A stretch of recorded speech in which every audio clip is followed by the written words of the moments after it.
ladies and gentlemen. You're about to listen to the best podcast ever.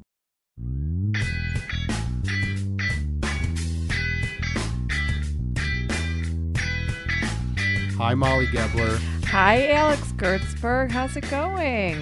Lovely, lovely. Speaking of lovely, you know who's joining us for our banter session this morning? Our this lovely evening? Producer. And newly birthday having person as of yesterday. Nellie. It's lovely to be here. Happy birthday, Nellie. Thanks. I love my birthday. I loved it this year at least. What did you do special? Well, the host of this show, Alex, and I, and our children, most of them, went camping because I'm trying to revive the family camping tradition. We camped the hell out of this weekend. Where'd you camp? Mohican Adventure And Campground. Were you in a cabin? Were you in a tent? We were in a tent, although Alex was really pushing for the cabin, but they didn't have any. Yeah, they were cabined out at Mohican Adventures, and it poured. Well, it was supposed to rain all day Saturday, and we got really lucky that it only rained in the morning.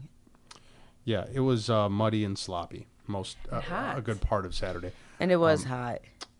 But I think that's all part of the adventure. If you can survive some of the difficulties of nature, it makes you stronger and brings you closer together. Yeah. So something like the family that camps together. Something's Okay. The family that finishes sentences together. Our family is camping in August, They- but we'll be in a air-conditioned cabin for sure. We should probably do that next time. That's how our family rolls. Yeah. That What did would you have been do, nice. Molly Gebler? I didn't do anything. I have been a bit under the weather and have really tried to force myself to get a lot of rest because that's the only way my under the weather goes away. So I feel like the past few episodes, at least one of you has been sick. I know. Or has something going on. Mostly Molly, though. Yeah. You've been sick like 3 of the 4 episodes. Yeah, well, last. this was I have the shingles. Yeah. Yeah, so it's I went over a list of things that heighten it, and of course it was stress and overworking and lack of rest and all those things that I tend to have. If any of the listeners want to write in because they know some sort of miracle panacea, cure-all health tip for our hosts yes, here. or just tell me why I'm taking the medicine, because the medicine does jack nothing. Jack nothing. Yes, it's a nerve thing. It's a nerve. So the nerves are heightened. So the pain medicine is a nerve medicine, and it just really does. It literally feels like someone has a lighter and is just burning your skin. Burning your Really? skin. Oh my yeah, God, that's yeah, and very then specific. it goes in stages, lots of stages. Does it hurt your weenus? No, the Weenus report has been submitted to the Chagrin Documentary Film Festival. I am proud to say You are and the we're reason- waiting for results yeah. on that. All right. We use that word regularly, I like love daily, it. because of that now. I cannot even begin to tell you how funny the documentary Alex looks is. confused. It's unbelievable. Let's tell the 57,000 listeners at home what the Weenus Report is there, Molly. So the Weenus Report is a mockumentary on news. We mocked breaking news, and we went live on the street. I have an 11-year-old who co-directed it with me, and we went live on the streets in Chagrin and asked people if they realized their weenus was exposed, and got their complete. I told them I was going to ask them a question, and I wanted their reaction to it, and would they mind if I videoed them, and they were nervous, but everyone said yes. So all the reactions are genuine. Is that the entire mockumentary? That's the entire mockumentary. You must have asked a lot of people. You know what? The producer, who is the 11-year-old, really cut it beautifully. Like the first minute is me asking people, do you know, and their response to it.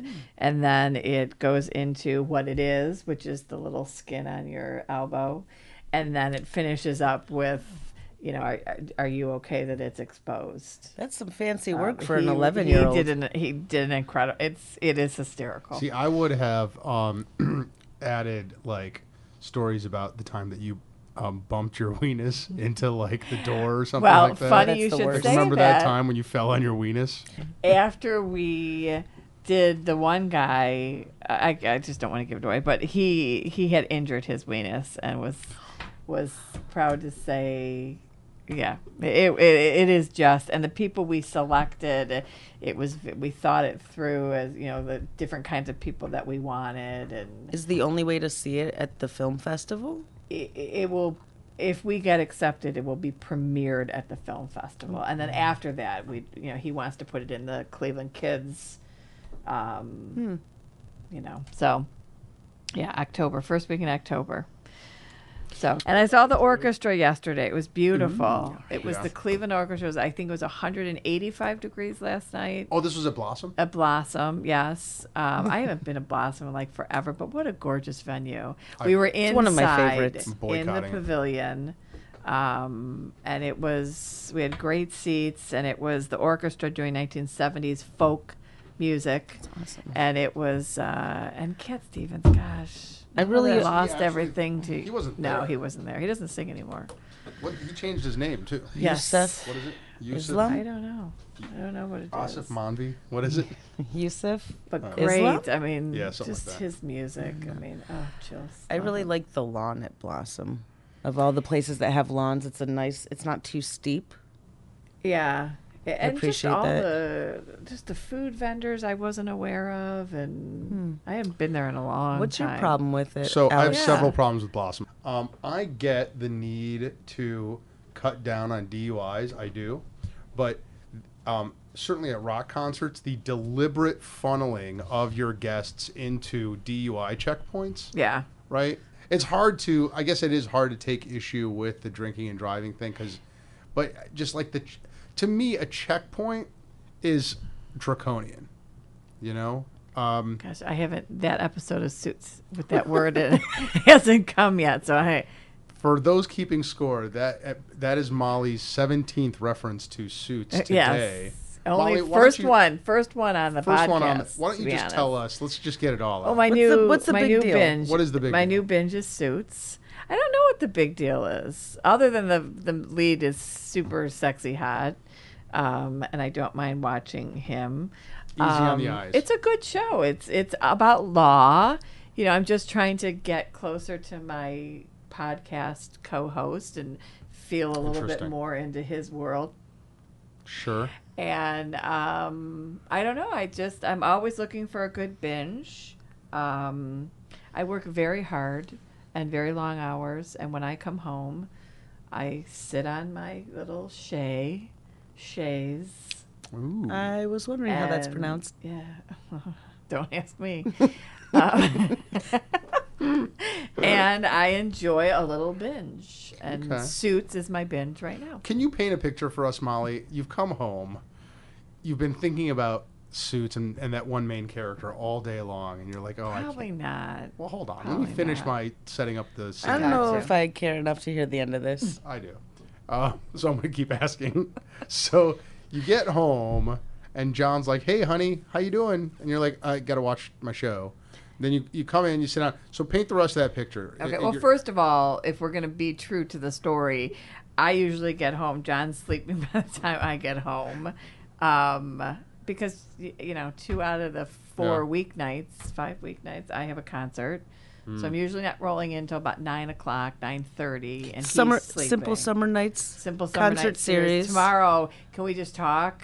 Well- we can't. Yeah. Why don't you say it anyway? And then also as a reminder, these only go through August, middle of August. Extended, yeah, August 17th. we don't is talk the enough last about one. those concerts. They're I awesome. gotta tell you. Who sponsors those for the whole year? You know what? The Gertzberg Law Firm. Stop it. Yes, Those it's a guys are local law office here in so Chagrin generous at Falls. the They are Gertzberg Law very Firm. kind and very generous. And if they don't bring something and pass it out to those guests, I'm going to shoot them both. Do you think that's the Wasted best law opportunity. firm in town? I'd have to say yes. Yeah. Good lawyers there. Great lawyers, Yeah. great people. Good people. Good people know their work, know their business. You know what they do over there at the Gertzberg Law Firm? They really cut through the stuff. You know, they get you. They're results oriented. They're very practical. They get you where you want to be without cutting. They solve your problem. They're problem solvers. Over They're there. problem solvers. Yeah. So they sponsor these concerts that get you home late. Yes. And then John's sleeping, and I sit down on my couch. What are you snacking on at this time? If you see me in your vision snacking, what would I be snacking on? Here's kind of how I pictured it. Okay. Right. The way I saw it going down was, you're coming home. I'm in a lingerie. Yes. And You're- I'm eating strawberries or cherries from a gentleman who has a toga on and feeding them to me, or what? I mean, not exactly. The way I was seeing it was. He's probably just picturing John in the toga. And No. the rest Like of Molly's driving home. She's kind of like maybe a little stressed out from the day, not too stressed because she doesn't get stressed. But then she gets home and she's like, out of my way, John. He's like, hey, honey, how you doing? John, get out of here. I got to watch Suits. And she sits down and she starts frantically pushing the buttons on her remote and it's not getting there fast enough. And she's just like throwing it against the wall. She's like, Not even pulling hair out. And, close. give me my Suits. Have you ever seen me? Well, no, but So in my stressed. mind's eye, when Gotcha. getting to Suits, I see this kind of frantic. No. Or all No. the stress that you don't express in public comes out when you get home, maybe. Yeah, really. Molly, do you ever have like where you have to like empty your emotional backpack from your stressful Have day catharsis? at work? Yeah. Is there ever do you ever take it out on anyone at home? If John were sitting here, would he be like, I think he would Yeah. say no. No. Sorry. Well, you saw me at the golf outing. It was probably one of my most stressful times. Oh, it's supposed to be relaxing, but not for you. Yeah, I mean, you got 135 golfers coming in. You've got, food every half an hour on the course. Did the listeners know about what you just Big, had? A great big golf outing. Did you golf enjoy the outing. golf I loved outing? it. It was a little, super little hot. warm, little warm. Super freaking hot. You know Oh what my helps with that? gosh. I was in a foursome that was really understanding of my poor golfing abilities. Thank goodness. Yeah. Thank Did you pick goodness. your foursome? Not really. I don't really know how that works. It was a we lot of try fun. to place, Alex was a single golfer, so we tried to look over the list and see, who would be a good networking match, what team would be good for him to be on. So and- this is not just a fundraiser for Chagrin Valley Chamber of Commerce. It's a networking event, Sure. Yeah. and It's our only fundraiser for the year. the only. If you fundraiser. are a gambling addict, you would love this particular fundraiser because Yes. Molly figured out a way to extract dollars from you in any game of yes. chance that that you could. doesn't sound yes, I- friendly. Possibly. Yes. come up with? But you know what? You've been to outings. It's how they all are. It is. I mean, the But it was great. fundraising outings It's like are. silent auction Silent kind of stuff. auction, scratch off tickets. Yeah, no, There was that's, a that's dude- pretty typical. There was a dude A with shooter, a cannon cannon. that instead of having a drive for your first golf shot, you shot your ball out of a cannon and it went 400 yards onto Yeah, the that green. was badass. That was my longest drive ever. See, that was bad. Out of a but you had to cannon? pay for Out of that. a cannon. Yeah, You had to 10 pay bones. for that. He got $5. We got $5. What does the Chamber of Commerce need a fundraiser for? We have 5 $1,500 scholarships Oh, for that we give students. for students, and then all the other money goes to the community through donations. People ask all the time for this is and that's. So it was a good time. It was a great. I imagine event. you'll have a lot to talk about with our guest today. Our guest Steve Millard. What a Millard. that was, Nelly. Do you know how to pronounce his last name? Craig? Millard. Millard. Yeah, because Oh. they're me times a zillion. I mean, the three of you have a lot of knowledge of small business needs. Am I right or am I right? Oh yeah. He's with Cozy and definitely. It seems like he's very interested in supporting small businesses with resources and they do. Like I said, they do what the chamber does, but they do it in 80 million times bigger. Kind of networking events. The thing about Steve and Molly that I dig is that to be good at what you do in those roles, you have to really have a lot of, you have to have a huge interest in helping people, right? You can't fake it. It can't be just a job that you punch the clock for. You've got to like get into the muscle and into the wiring and the bone marrow of the people that you serve, and know how they tick, know what stresses them out, and know how to help them. And Steve definitely does that. You definitely do that, Molly. Right? Because when you say help people, that's like helping businesses. Businesses are people to you. The people make the business. In this case, absolutely, yeah. They're not, which is a really good point, because I think that what you appreciate, Molly, and I think what Steve does too, is that it's all about relationships. You know, so are you conscious of that, Molly, or is that? I mean, I would definitely say that that's top on our list, is to make those introductions and, you know, connect people that we think each other will help grow. And being conscious, like, of our sponsors, I think that's a huge one. I think when we're sponsoring something, the Chamber, Helen and I say to each other, it's interesting how much we really support and love our sponsors. Because in my mind, it's making it easier for me next year. Because if that sponsor had a great experience, when I go back to them, because I always go back to the last sponsor and say, hey, I'd like to offer you that opportunity again, I know for a fact I've done them right. And so it makes my job easier when I go back to ask, because then I don't have to go find somebody every time. Is there something that you're particularly interested in finding out today? Yeah, I want to know how he got to Cleveland. Why He's not Cleveland? originally from Cleveland. Not originally. Not Pittsburgh, Pottsville or something. Oh, PA, yes. Also home of? Daryl Hall. Let's see if he knows. Damn it. Let's cut that out. Of course he does. Pottstown, he probably only has like one. There was a long list of famous people from there, but they weren't that famous that I'd heard of them. But they were like sports people and coaches. It's all Wikipedia. Okay. But that was the only name I recognized. Daryl Hall. Anybody know a good Hall and Oates song? She's gone. Oh, yeah. No, the one I know is that's been ringing Man a lot. Eater. That's not. No, I Man Eater. Man She's Gone is my favorite. I don't actually know it. You don't know She's Here Gone? she comes. She's a man Watch out, eater. she'll chew You up. Oh, here she comes. She's a man eater. Okay. This is like an instant, that's my jam. That was awesome. Just an instant of it. Oh, so yeah, I'm looking forward to it. We're going to find out a lot about Cozy and our podcast guest. I'm gonna. Hey, Steve Millard. Oh, my goodness. How you doing? Whiskey with him. Oh, Good to see you. boy. You good? Good. Fantastic. Molly, how are you? Hey. Good to see you. How are you? My daughter Alexis. Hi, Alexis. I'm Alex. Nice to meet you. Nice Molly to meet you. Kepler, nice to meet you. Come over to keep your dad in check. She's got dinner plans afterwards, so. We brought the Glenlivet out for you. Unless you want to get into that. I'm going to step out, but I hope you all have a great evening. Thanks, Nellie. Thanks, Nellie. Awesome. Thanks, Nellie. This would be insulting. No, not really. No, Not are really. you sure? Yeah, Tell no. you. Oh That's my very goodness! nice. It comes in a. This is a Oh, yeah. presentation. There we go. Wow. So we've got the Shackleton here. Take a picture. So this is called the Old McKinley, and it's talks about the polar expedition where.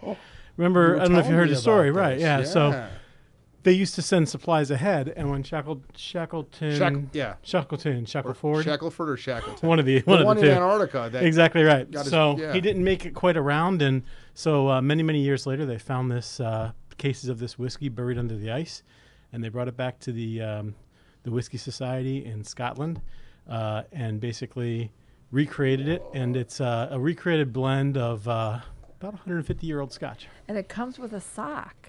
Yeah, it's sort of packed theoretically. cork in it. Yeah, in a casket box, which is what they typically pack them in. So, And Should we tap into it right now? if you want to, sure. is Well, there? yeah, I do want. I was gonna drink a beer, but since you brought Shackleton whiskey, Yeah, you got. Okay, so Alexis, let's. are you gonna have one? Well, No. not old enough. Not old enough. Okay, so let's talk. You know what? I will have a sip in honor of our guest. There we go. All right, so single malt. And this isn't a single malt. This is a blend, but it's a blend of So, single malts. but explain that to me. Yeah. So basically, single malt would be basically one distillery, and so basically the Scotch is coming from one place, one sort of malt blend, etc. The blended Scotch whiskeys would be from multiple distilleries, multiple different places, and so this was recreated. So the blend of whiskeys that they used came from multiple places. And It comes with a book, by the way. Right. it's a how-to, About the a how-to expedition. Sure. drink. Goodness. There's a great documentary about that. Oh, it's a fantastic book. Yeah. Yeah, it's a great read. I mean, think about these guys stranded on basically floating ice for, Yeah. months on end. It's crazy. Are all Scotches Scotch whiskey? All Scotch is whiskey. Not all whiskey is Scotch, right? Scotch has to come from Scotland, and there's some other rules that go around it as well.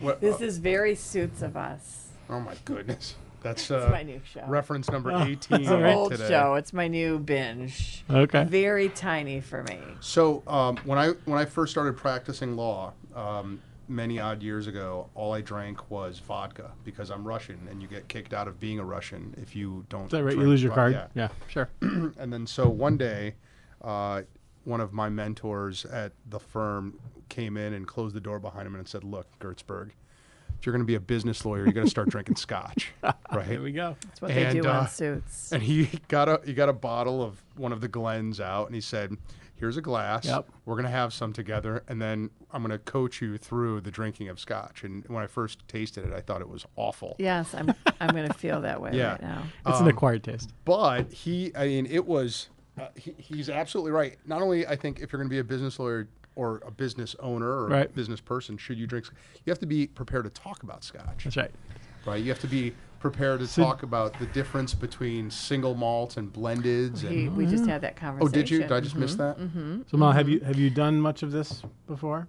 This? Yeah. I mean, have you drank much Scotch before? No. So here's what I would suggest. So I it's suggest gonna you take be a little a- bit in your mouth, and then blow out over the top of it to get rid of the alcohol. There is a taste. I mean, there is Yeah. a bite or a flavor to it. Yeah, there is a flavor, but take some in your mouth, blow out over top of it, and then swallow it. They'll get rid of some of the alcohol. Won't burn so much. Gosh, I feel like I'm in high school. Cheers. To you Cheers. guys. Thank you. I'm in high Thank school. you. You got that joke. Got a youngin' around. They're good. Wow. Nice. It's like honey. Yes. It's really good. Molly, what do you think? I think Molly's done for the evening. I don't know. I don't know what's happening here. I don't know what that expression means. Oh, that's interesting. Yeah. Oh, it's so smooth. It is so smooth. Really, it tastes goodness. like French kissing someone who just smoked a whole bunch of cigarettes. No way. Get You're out Yes, of town. You're crazy. Yes, it All right. does. You amateur. All right. That I am. Thank you, Steve, for You're bringing Yes, I didn't mean to piss on your gift, Steve. You know what? I'm gonna hide You know this. what? That's Me okay. and I'm enjoying you enjoying. There we go. So that's good what stuff. it's about. But you didn't come here to talk about Scotch, Steve, and that's not why I don't we know. invited you on this I don't amazing know. On a lot of the podcast. research, Scotch does come up. He does enjoy Scotch. Yes. Research? Yes. Opposition research. We down We here? have crack we have our research own team. producer, Steve. Did So it's yeah. We dug deep, Does this Steve. come from the Russians, or how'd that we work, can't Alex? get. Okay. We did have somebody reach out to us and ask for a meeting in Trump Tower. First and foremost, Sure. we saw an old picture of you, and I swear, I said to Molly, I said, this guy used to be a fighter, right? well, There's this wrestler. badass picture of you, Steve, from back in the day. Did you know this, Alexis, that your dad had this like MMA style? Yeah, like an early It's picture. on his Facebook. Look at that. Oh, My jeez. goodness. So I said, Molly, I bet Steve used to get in fights. And then we found out that you were a wrestler. Ah, I was. predicted it. Actually. Which I was a terrible is wrestler, but I was a not wrestler. necessarily like a fighter. Yeah, it is. What are you talking about? Of course it is. As not much like as a playing football tennis. player is. I mean, a What? boxer would be a fighter. I don't know if wrestling would be a fighter. You're going to take off a lot of wrestlers in this episode, Molly, because I think they would take serious issue with that. Well, he does mention that his record isn't anything to brag about, but I think good. I'd like to know. I think you wrestled in high school. I did. So I know men. I know you know your record. What's your record? It was terrible. It was like I don't know. It was like 3-10 or something like that. I went out because I thought it would be interesting. I didn't know anything about it, and it's one of those sports that you've got to actually have some technique, and I didn't have as much technique as I thought I had in my head. Did you? Plus, I wrestled at the top end of the class, so I just barely made weight as a heavyweight. I was gonna say. And then everybody I was wrestling was like at 260, 270, Lots of 280. spitting? A lot of big guys, yeah. Lots of spitting. Lot of spitting. That's candy in your mouth and spitting. Or my husband's no, a not wrestler. for me. I No? wrestled heavyweight, so I didn't Okay. have to make weight. I just yeah. had to be heavy enough. I didn't have to be under a weight. So Okay.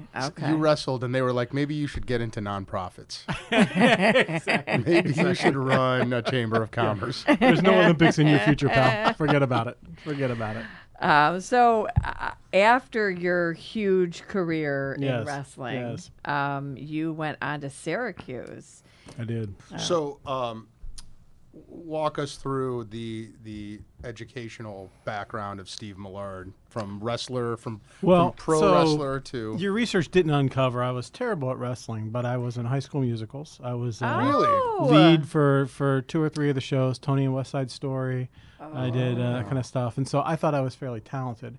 And in my small town of 1,600, I was in Schwenksville, Pennsylvania. Actually, was the town I grew up in. The high school was in Pottstown. Oh, Pottstown. But so I decided I wanted to go to Syracuse to be Steven Spielberg, pretty much. E.T. was out at that time, and I wanted to be a filmmaker, so I went to Newhouse. And about a year after I got there, I realized I had no talent, and basically became a business major.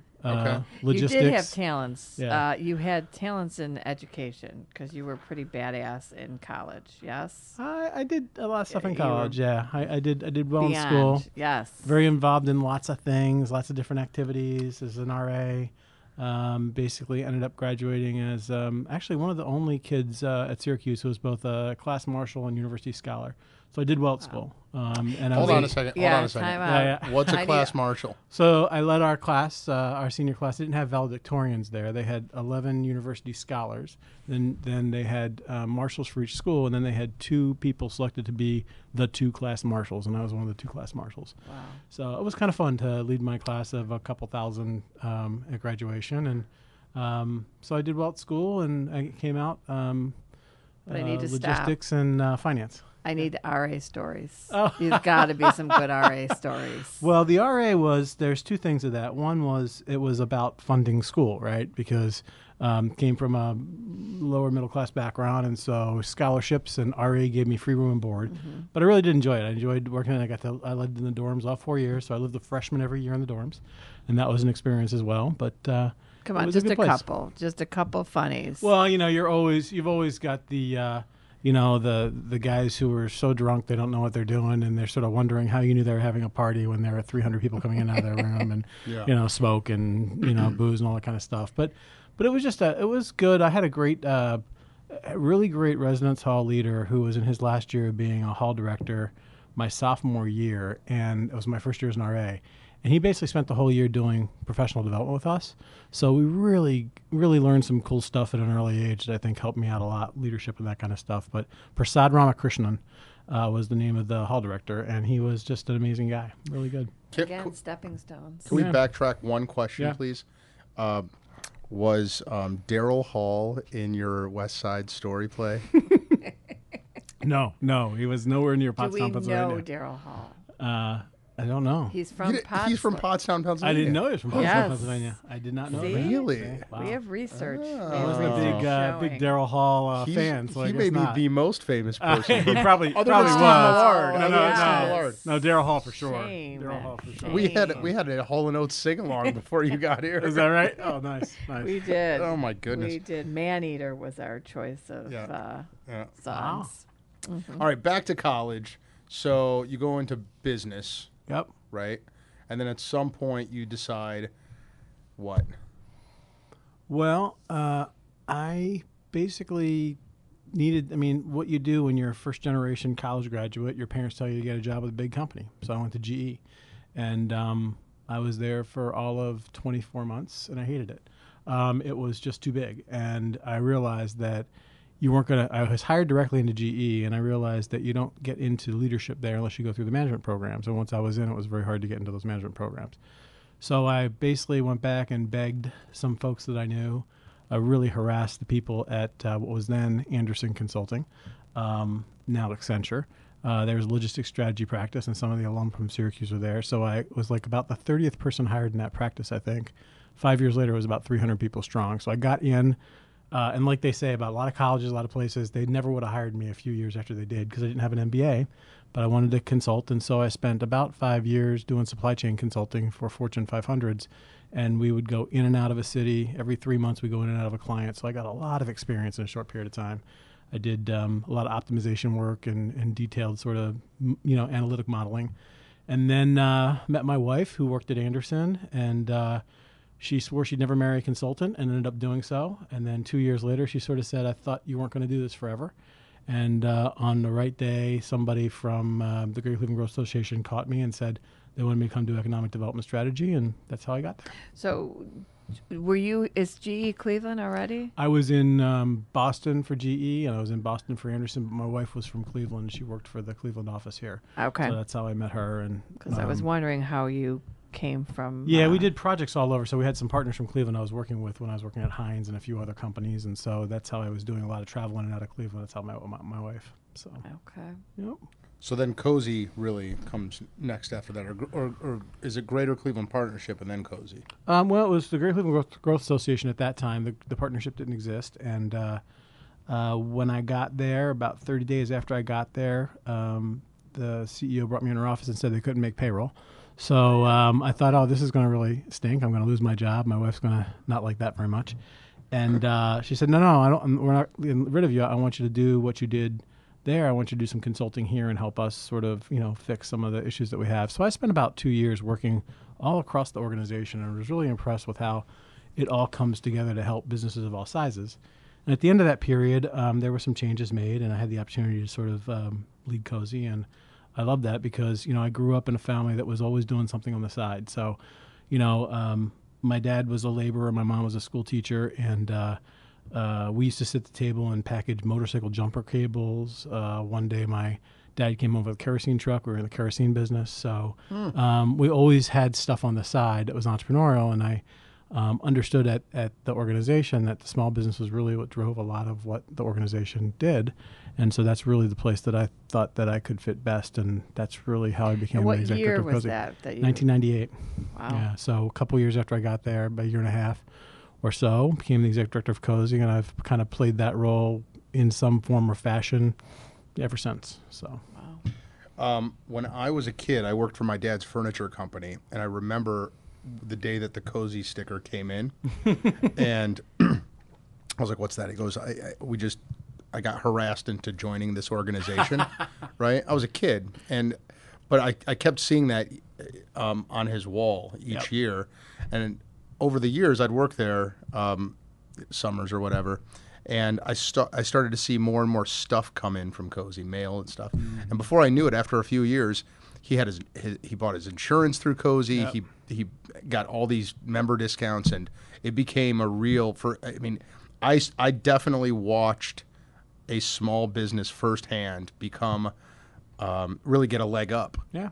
Through this organization, so it worked for him for sure. Well, and when Cozy was created back in 1972, it was created by 13 small business owners who came together realizing that they could help each other. And really it started with a few different discounts, some education, some advocacy.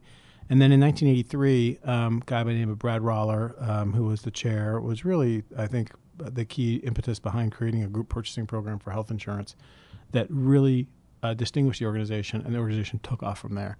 Went from a couple of thousand members to about 13 or 14,000 members within about 10 years or so. And never really sort of that momentum really carried the organization and still carries the organization. We still have a lot of folks who've been around. I met a member the other day who'd been around for 25 years, 30 years. That's not uncommon. And so we really created some ways for small businesses to get some advantage and help them with the hard stuff. That's kind of what we do, is right. We make the hard stuff a little simpler for small businesses so that they can focus on their business. Were there times in the evolution of Cozy that were responsible for sort of like hockey sticks in its growth, right? Just big jumps. I mean, the biggest growth was around the health insurance, and I don't think anything else has sort of given us as big a lift. I think it's still one of our major products. Yeah, Okay. with the Affordable Care Act, essentially, when it went live in 2014, it made our model illegal. Basically, the Affordable Care Act says is there's only 3 different reasons that you can have to have a different rate, right? You smoke, you don't smoke, your geography around your network, certain limitation around age, but that's it. And so your experience, how healthy you are, doesn't count anymore, right? And so for us, what was really unique about our program was we would medically underwrite small businesses, and we would allow very small businesses that have no employees, we call groups of one, access to group health insurance programs, and that was very, very unique. The Affordable Care Act changed that and basically said if you don't have at least 2 employees, you can't have group insurance. So a lot of those new folks had to go to the individual insurance market. So that was obviously a major issue for us, and we lost a number of members around it because they just literally couldn't use the product any longer. But about 6 months ago, we created a new product outside of the office of the ACA, our Multiple Employer Welfare Arrangement, or MIWA. Basically, it's a self-insured arrangement for small business owners. Over the last 6 months, we've added about 1,000 new members through it, and it really allows those small business owners to avoid some of the regulations of ACA, but also get back to experience rating, so they can get a rate that's based on their merit, not based on the overall population health rates. So that's been a nice new product for us. And there's other things that we've done as well, like our energy programs and those kinds of things where we found new ways to create value, but it's a constantly a moving target.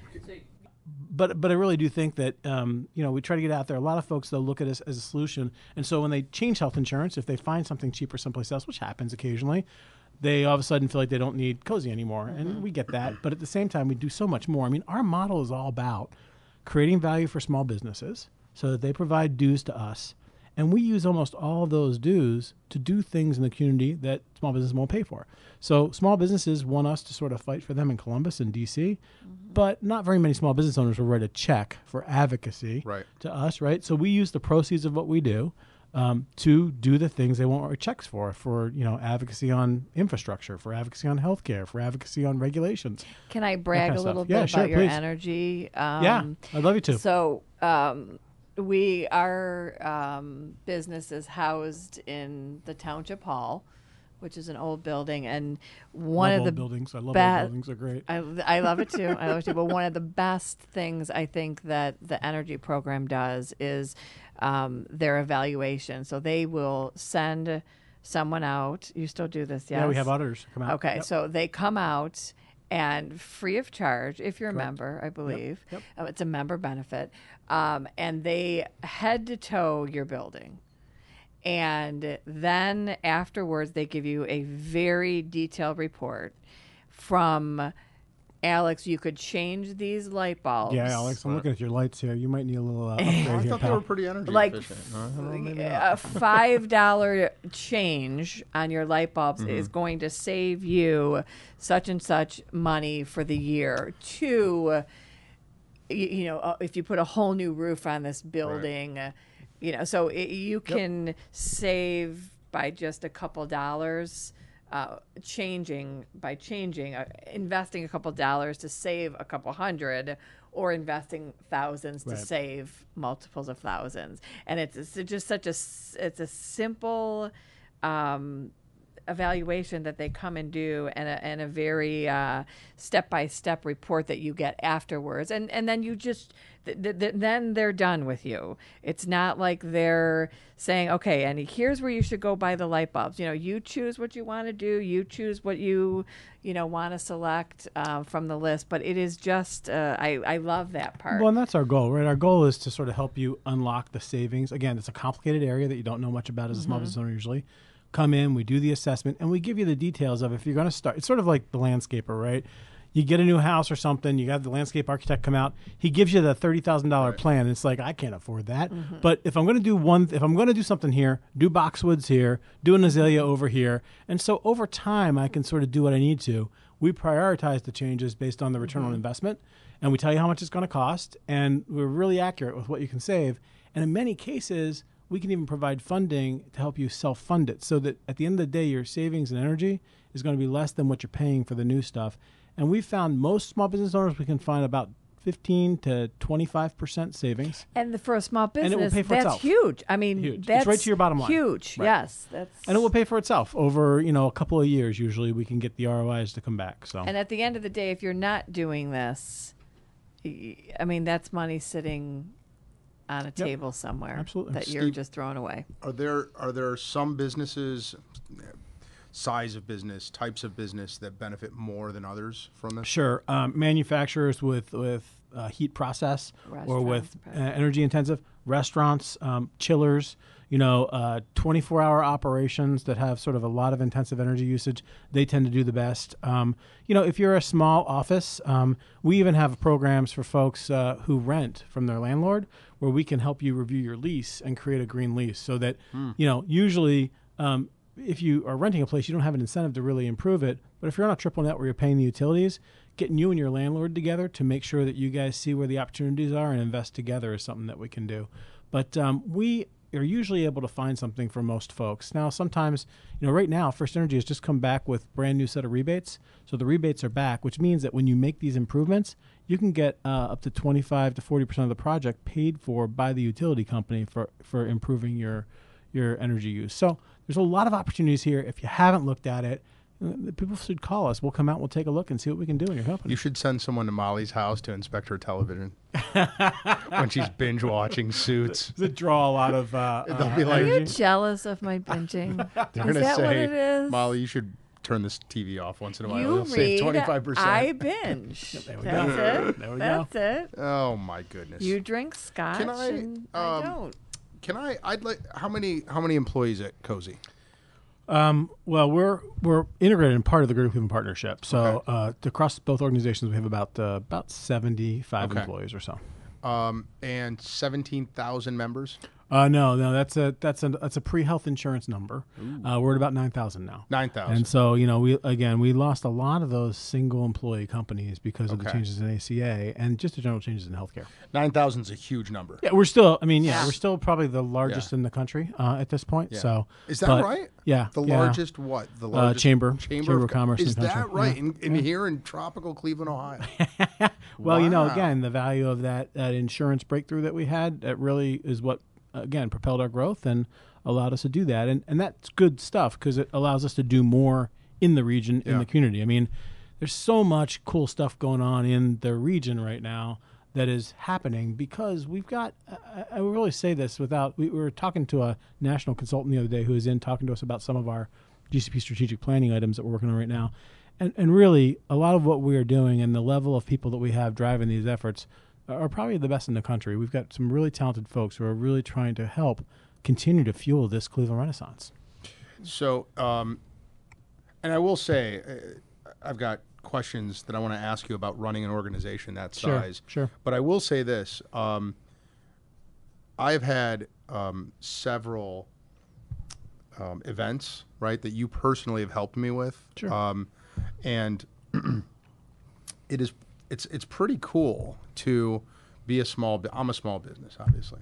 And to be able to have access and to be able to have an organization like that have your back and to help you set up that one event that you helped me with was really cool. That was we went. Oh, you were there too, Molly. We went to Jekyll's. Over Jekyll's, yeah, it was fun. What a 30 great view at Jekyll's, huh? Yeah. I love looking at the 30 falls. people came over, and we gave a brief presentation. Half of those people are like clients now. I mean, that's great. We've had great, but it's not the kind of I can put on an event like that for my existing clients, but you guys really helped me get to know new people who I would never have met. Well, it helped us too because your willingness to host that event allowed us to reach out to folks that around here. So your staff is so well. Alex and I were talking about like the verbal sentences that you guys say are all well. I don't want to say trained, but well rehearsed. You guys all speak I call it the cozy language. Do you bring in people because there's ways to say things. Sure. To get a result.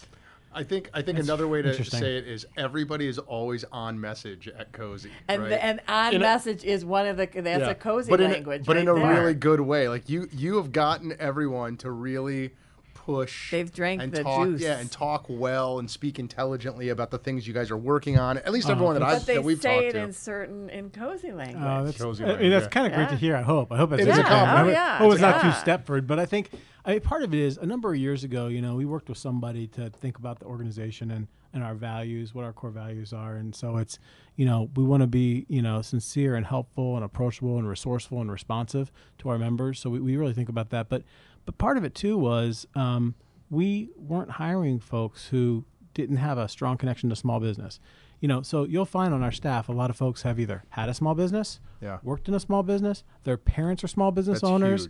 huge. So they get it because you guys are crazy, right? I mean, small business owners take unbelievable risks. They do kind of odd things, and they're sort of contrarians in some ways. Yeah. So having people who get that is important. And we have had some folks who just are sort of more corporate people and came for the job experience and for the money, but it doesn't really work because you got to be willing to meet our members where they're at. So I think that's part of it. Is just the culture of, the member is, our paychecks are brought by our members, right? And so people have to realize that. And I think that's true in any business, right? You have to really make sure that you're not bringing people on who don't get it.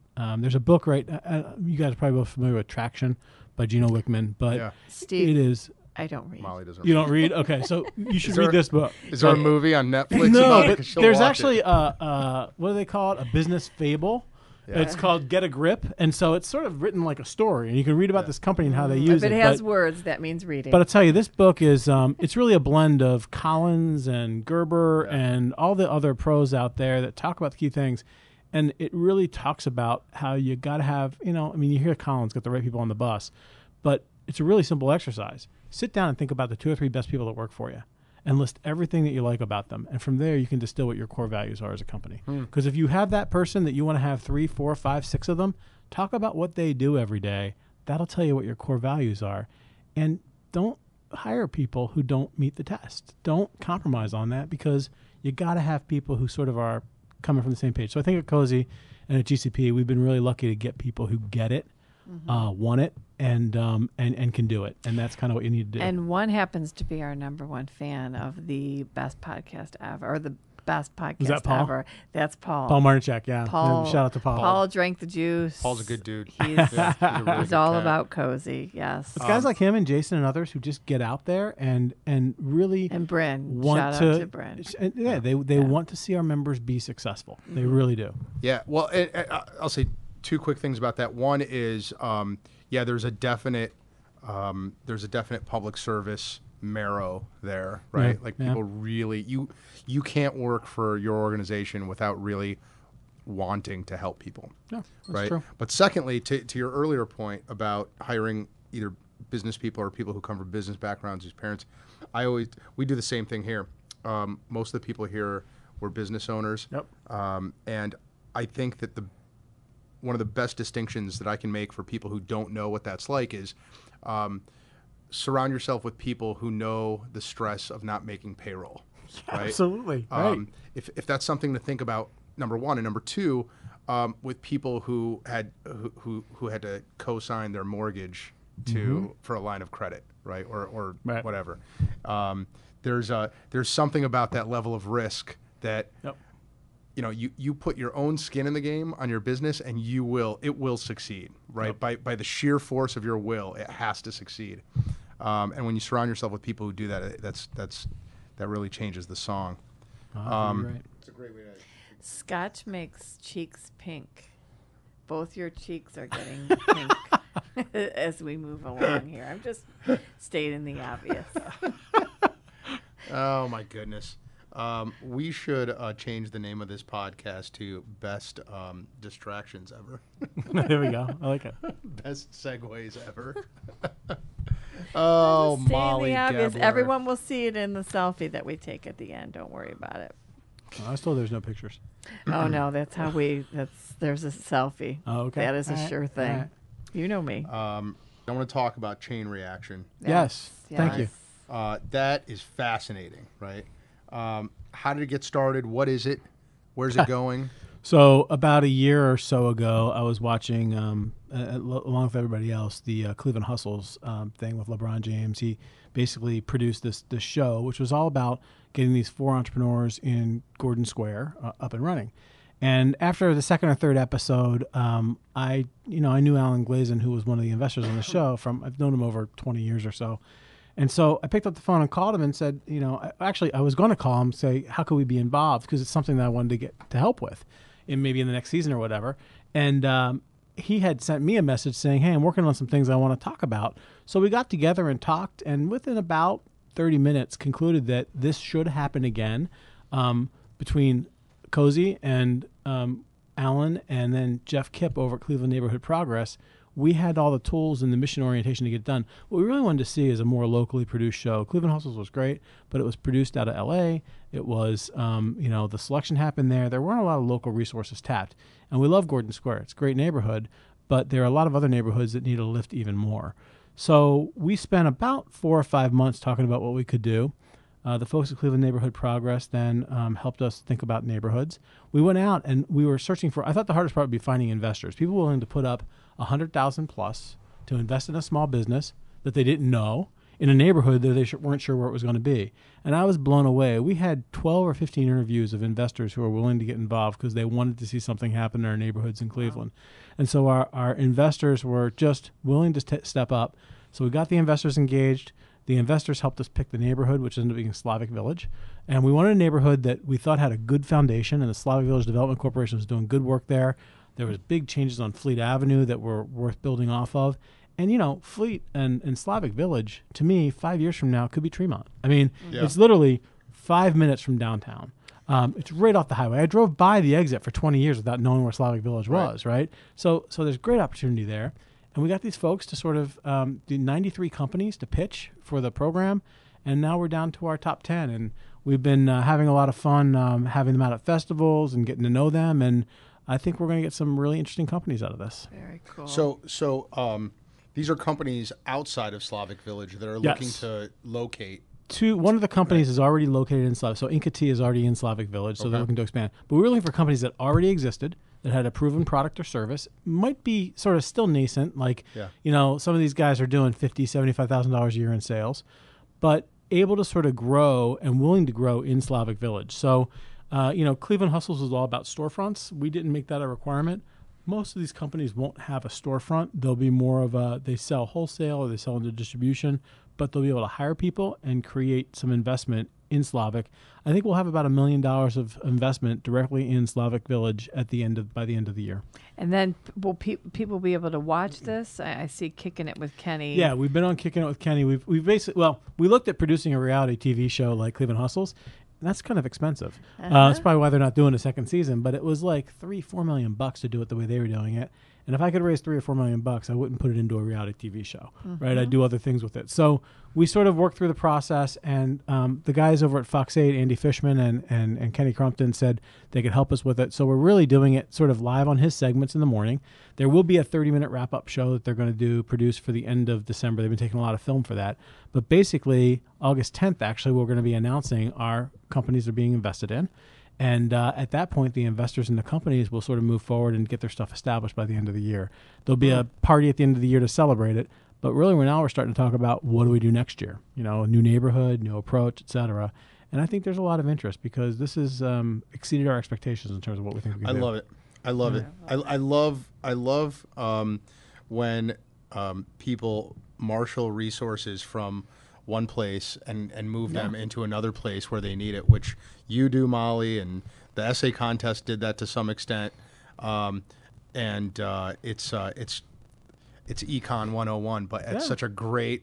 nobody's getting paid here, right? Yeah, I mean, Cleveland Neighborhood Progress, Cozy, and Glazin Urban, there's no money coming to us. I think we got about $15,000 of support from the city of Cleveland, who is another partner in this, for some of the expenses, but pretty much this has all been on us, the time and the effort, and it's been a lot of fun. Well, and meanwhile, there's tax revenue that's going to be generated. There's going to be jobs created. There's going to, Slavic Village will get some kind of a facelift. It's just a question of how big. And is it Was it taking a business from somewhere else? And No, most of these businesses don't. They're so like the food businesses we're working with, other than Inca, which has a facility in Slavic, they're in like the culinary kitchen or they're in shared kitchens. So Okay. establishing space for them. We're not relocating anybody. Okay. Most of these guys don't really have permanent operations. So, Okay. because that's important. It's not a success Right. to move somebody from Euclid into Slavic Village, right? Yeah. I mean, that's a zero-sum game. Right. So. yeah, your small business hero, a small business that you've loved watching the journey. Do you have anybody that comes to mind? Oh, there are so many of them that are doing cool things. I will pick on one that is the guys from Cleveland Hustles. I've gotten to know them based on what we've been doing with Chain Reaction. And I look at the guys like at Cleveland Bagel, for example, or at Fount, right? Here's some guys they're making bagels. This isn't high-tech stuff. Do you know they're paying their bagel roller guys like $15 an hour? It's like a living wage jobs, right? Because they believe that's so important. So, their business model is set up. And they could pay just minimum wage, right? I mean, they don't need really skilled labor, but they're committed to sort of creating a difference for people. Fount is hiring immigrants, right, to do sewing. So folks from Syria who've come over through Catholic Charities who need a job. And, sewing is actually a thing in Eastern Europe, right? So they've hired these folks to sew leather. The folks over at Fount sort of joke that, practicing on leather is like, burning $100 bills, right? I mean, if you mess up, it costs money. But they've found some really skilled folks to do that work. So I love, I think about people like the folks over in Shaker Square Cosmic Bobbins, right? Yeah. She's trying to recreate sewing as an industry here in Cleveland. So there's so many folks who are doing things because they have a passion for it that are really changing the game in our region. We can't survive without those kind of entrepreneurs. I love Cosmic Bobbins, and I love the other Shaker Square restaurant that employs Edwin's, yeah. Edwin's, yeah. Yeah, Brandon prisoners. Cherkowski, yeah. Yeah, it's a We need French to go there. I've restaurant. never been So there. it's so good. The food's amazing. I think But- you owe me a dinner anyway. Well, so- folks maybe don't know that story, right? But Yeah. what Edwin's is all about is taking folks who are sort of transitioning out of prison, right, and giving them a second chance. And he has become a world-class trainer. His people are sought after in all the best restaurants in Cleveland because he teaches them how to do service, and he's making a difference in these folks' lives. It's great. Yeah. And your ripple effect on, Right. changing that one person's life, and really, truly, how many lives are they changing? Yep. Absolutely. Yeah. All right, Molly, is it time for the lightning round? Yes. Lightning round questions? Yes. All right, Steve. Yes. Alexis, you may want to step out of this. We don't know how. We don't know where this is going to go. How difficult this is going to get. This could get All right. ugly. Okay. Well, we should say, Steve, don't limit your answers because Right. she's All right. in the Got room. it. Let's pretend your daughter's not in the room right Got now. it. All right. All right. Biggest success, and you can't say your daughter or any of your children. Say your daughter, so Why don't we She's get lobbying. the Yeah. say the daughter and let's get that out of the way. Yeah, right. But for her and my wife Lisa and my son Yes. Ben, Right. what is the other big? And Exactly. then, Your- yeah. what's your fourth biggest success? Gosh, man, it's tough. I think it's just, the team that we have around us at Cozy, being able to keep folks there that care so much about small businesses, to me, that means a lot for our members and to the organization, and it makes it fun to go to work every day. So I think it's just being able to sort of do work and have fun there. We laugh a lot there. We have a good time with each other because we enjoy what we're doing. So I think creating a place that we spend a lot of time at work, right? And so creating a place that we enjoy going to every day, I think that's a success for me. It's Cozy. Are Are there questions that you ask when you're hiring to get that fit? Well, when I'm interviewing somebody, I'm not really interviewing for skills. That's already been done. Yeah. So I want to understand who they are, like as a person. What do they do for fun? What's interesting to them? And I always have a great question I end with, which perplexes people, and I think they walk out going, "What the hell?" But my question is, favorite reality television show and why? Right? Because, we all have those crazy vices. And I realize, and Alexis and I have talked about this, but, when we grew up, right, it was the Cosby Show on prime time or Family Ties or whatever Yeah. it was, and you sat around as a family and you watched TV together. I remember my grandparents, we used to sit and watch White World Disney and Lawrence Welk, right? And that was family time. Now family time is American Idol, America's Got Talent. It's these reality shows. So they really invade our lives in a lot of ways because that's what our kids are interested in, and we want to be in the same room as them. So I always like to ask people, favorite reality television show and why, and I've gotten some really funny answers. What is yours? Oh, so you're not allowed to ask me that question. Sure can. That's the next My lightning round question. podcast. I guess, let's see, favorite reality television show and why. Lexi, you got any ideas? What do I really enjoy watching? I love watching The Prophet. The Prophet is fun to watch, right? Is that a reality? Yeah, it is. It's Marcus Lemonis, and he sort of goes in and turns businesses around, or bar rescue. yes. Those are kind of fun, and maybe typical Those for a are small fun. business guy, right? I like to watch that. Yeah. But you know, Bachelorette, enjoy watching the that, guilty right? pleasure. Guilty pleasure, right? Yeah, it's fun because I wonder why. well, I just want my daughter to know that that's not something that she should do. Yes. Right? So I Yes. want her to sort of learn from that. because truly it's not reality. But it is really amazing what people will say and what they'll do on television. It's crazy to me. So Mm-hmm. anyway. And college. So it was General Hospital, but Yes. only because at 3 Interesting. o'clock, that's where Yes. all the girls were sitting Yeah. in the dorm watching the TV. And it was also time for my calculus class, which was my only college C. But I just couldn't handle the calculus class. So it was way better being there than in calculus. So right. what can I tell you? All right, Steve Millard. Next lightning round question is: what has been your biggest failure or learning experience? Man, I'll tell you, we fail a lot at Cozy because we try a lot of different things, right? On and purpose. you Yeah. gotta you gotta fail to learn something. My holy grail for me is figuring out a way of getting all this expertise we have in our members to connect with the small business owners that need help. I hate seeing somebody with a small business idea waste their entire life savings on something that just doesn't work, right? And so we have lots of members willing to share their time and expertise, but it's so hard to sort of generate the demand of the people who need the help to sort of connect with them. So we've tried a couple different iterations of our expert network, our counseling services, the mentoring services, and to me, getting that right is something that I really hope that we can do. And we get closer and closer each time to connect people together. Yeah. But it's so hard because we have so much expertise to share, and I'd love to get people to connect with it. Molly. Okay, so I already know the answer to this Uh-oh. question because I've met this wonderful lady, but I'm going to let Well, him say hold it. on now. Maybe it's not. Maybe Maybe somebody it's not. else. So, has there been an influential woman that's helped shape your life? My wife, you mean? Is you're Actually, talking I about? wasn't thinking your wife. but- I was thinking of Alexis. no, I wasn't thinking her either. Anna Maria, No, your mother. I've met your mother. Yeah, and she passed away about 18 months ago or so, sorry to hear which was that. great. But my mom was interesting because she pushed me really hard to sort of like to sort of reach a little bit. When I was deciding to go to college, it wasn't about how much it cost. It was where can you get the best education.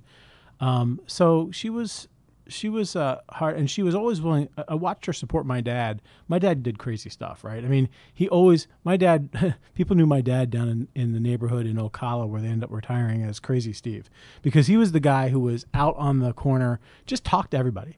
There was not a person who'd go by that he wouldn't talk to, and he was a genius in that because he'd learned so much, and he was willing to sort of, assemble all this stuff. So yeah, my mom was, she was very willing to let us all sort of just jump out and do, what we wanted to do. But I got to tell you, there are, and I'll name them, the two women that I've worked with over the last few years that have done amazing things for us as Cozy, Megan Kim and Bryn Popa. Those two women have just embody what it means to help small business owners and to really get things done. And we had a situation where our chief operating officer had a brain aneurysm and didn't come back to work after a vacation. And the two of them stepped up, and between the two of them and our work together really helped us turn the corner of a lot of things for the organization. So I'm constantly amazed at the strength of people. And especially, women as leaders in organizations are often underrated, but they do such a better job than we do as guys in terms of listening, relating to people, and really bringing things together in a comprehensive way. Totally on tape. Yep. The final lightning round question is: what is an embarrassing thing about you that almost nobody knows about? An And preferably that embarrassing thing nobody about knows that about. almost nobody knows about. Something that's happened. I've already told you that I watched The Bachelorette. I'm not sure what can be worse than that's that, true. I guess. If you said I watch Housewives religiously, Yeah, that yeah, would be no, pretty don't do embarrassing. that. I don't know. That's a tough one. Do we I'm need to pretty ask open. Alexis to leave? Alexis, anything embarrassing that you'd share? No. I thought she was going to say everything. She wants you to pay for dinner later, so she's gonna plead I the don't know, fifth. guys. I wish I had something that was really embarrassing, but I don't know that I do. No. Well, Steve, you should know that whenever a guest can't come up with something on their own, you've we invite. researched it and already found it? No, we invite anyone to everyone call in. Oh, something embarrassing. Yeah, so Oh, you that's better great. come up with something quick. That's great. Boy, I don't know. It's tough, guys. I can't. I mean, at times, I might drink a bourbon. It's not Okay. embarrassing. Is there a sweet bourbon? A sweet bourbon? Right. Is there like a good? I'm not sure is a like good sweet soft, bourbon. Sweet No. bourbon. So bourbon is No. not sweet. Well, Glenmorangie is a little sweet. Well, the portwood finish, right? Yeah, With the- and then but that's there's with Scotch. there's so. they made one called Nectar d'Or, which Yeah. is pretty sweet. Yep. Yeah. So but again, it's a Scotch. So we didn't answer your. Is that what bourbon you question. asked? yeah, yeah. Scotch Well, no that's sweet? bourbon. Oh, a bourbon. I'm bourbon. sorry, a you said sweet bourbon. I wasn't paying attention. I don't know why did you think? Because I want to drink a bourbon now. All right, nothing embarrassing, I can't. Steve? No, I'm just going to count on your listeners to All sort of right. identify it for me, I guess. So. Call in, folks.